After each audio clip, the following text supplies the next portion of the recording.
Lola Titing ng Buruanga sa Aklan. Mahigit isang dekada ng bulag.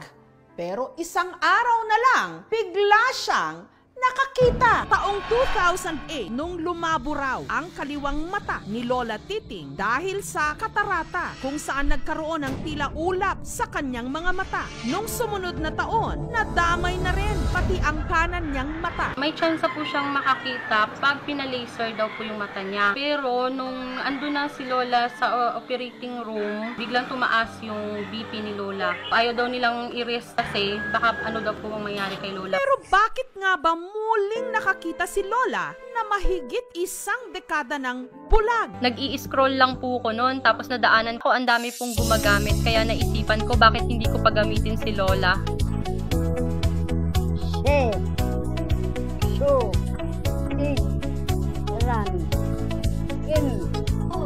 Ano pa man ang mahalaga kay Lola Titing, nakakakita na siyang muli. Kaya ang maipapayo ko lang, mag-order na kayo at maging maalaga sa kalagayan ng inyong mga mata.